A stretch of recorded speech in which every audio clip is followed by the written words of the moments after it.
part of what's happening in this region is exactly the same as when we went to places like Orange, Mudgee, lots of other places around New South Wales, which is, again, the decisions being made in Canberra and Brisbane, particularly about renewable energy, is that they view regional Queensland, regional Australia as a place for an Airbnb or put as many solar panels as you possibly can. Exactly right. Which is why people want to live where they live here, not near high density. Yeah, exactly right, exactly right. And look, I agree with James. This is like, I think the country's best kept secret.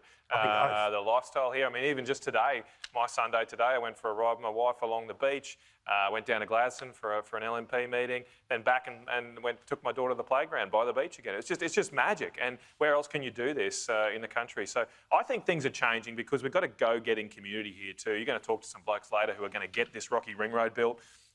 They also defeated Bob Brown, the people here in this town. How good's Bob Brown, everyone? We love him up here. We love Bob. We need him back. We want him back. He's never come back, Bob. Come back. Come back, Bob. Take him on the jet ski. See what happens.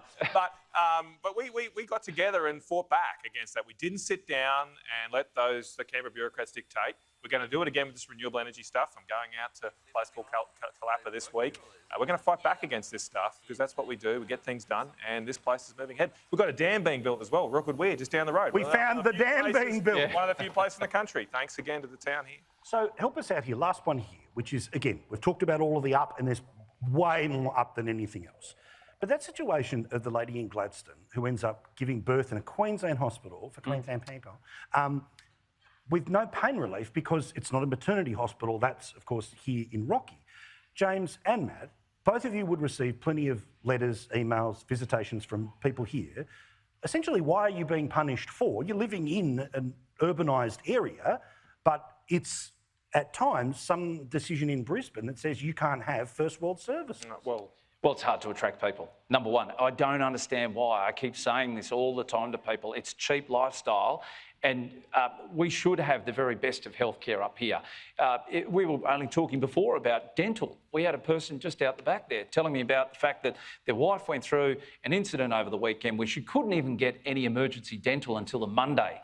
3 days of pain she had to go through in order then to get help on Monday. So it's a raft of different issues. We shouldn't get third world hospital service here. We should get first world. Bring all those people up here. I don't know what it's going to take, whether it be tax concessions, I don't know, but we've got to address the issue where we've got a shortfall of those medical professionals. We're just not getting the funding back. I mean, the wealth we generate in this region doesn't come back here. Yep. And we're now, by the time of the next state election, it'll be about a decade of the Palaszczuk government, and we're starting to deal with the consequences of the fact that they're stripping all the money out of the coal mines here and the agricultural sector and investing it back in Southeast Queensland.